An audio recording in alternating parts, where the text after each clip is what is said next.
ভেঙে গেল আজ স্বপ্ন আমার, চারিদিকে নিরাশার অন্ধকার, কি নিয়ে বাঁচবো আমি?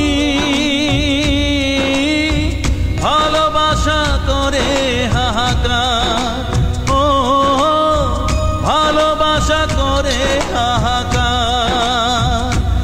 ও ভালোবাসা করে হাহাকার।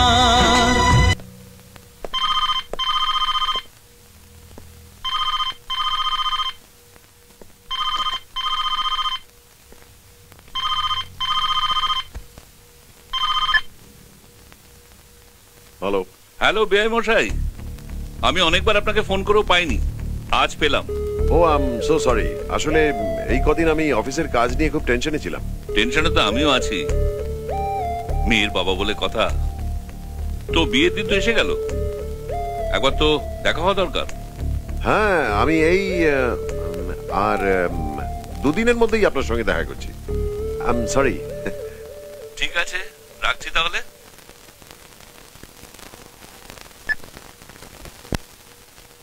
হাই সিধু, মন খারাপ করে বসে আছো কেন? দেখো, উনি কিন্তু বারবার ফোন করছেন, আমি কি বলবো ওনাকে? দেখো কিছু তো একটা, দেখো এইভাবে মুখ ভার করে বসে থাকা আমার একদম পছন্দ নয়। লক্ষ্মী, বোঝাও ওকে, আরে বোঝাও। কি ব্যাপার, তোমরা সবাই মুখ ভার করে আছো কেন? আরে চুপচাপ কেন, কথা বলো। সেই মেয়েটা নিজের ইচ্ছে বাড়ি ছেড়ে চলে গেছে, তো আমি তার কি করতে পারি? আমার যা করার আমি করেছি।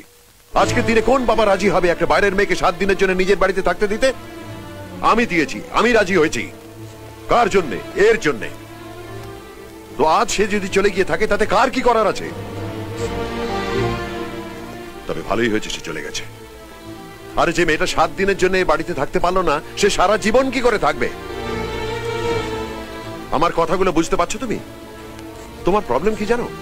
তুমি কি চাও তুমি নিজেও জানো না। তুমি জানো মানে? তুমি কি জানো কি চায়? কি বলতে চাও? ওকে আমি কোলে পিঠে করে মানুষ করেছি আর আমি জানি না? না। কি বলছো তুমি? ঠিকই বলছি। তুমি কি মনে করো তুমি যা ভাবছো সব ঠিক? ওই মেয়েটার কথা বাদ দাও, নিজের ছেলেকে তুমি কতটা জানো? তুমি কি ভাবো ছেলেমেয়েরা ঘরে যে আচরণ করে বাইরেও ঠিক তাই করে? না, বাড়ির বাইরে গিয়ে ও কি করে তুমি জানো?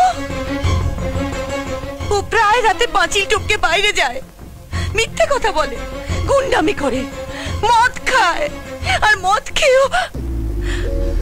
মদ খেয়ে কি করে? এত কিছু বলার পরেও কিছুই বুঝতে পারছো না তুমি? মা এসব কথা কেন? চুপ কর।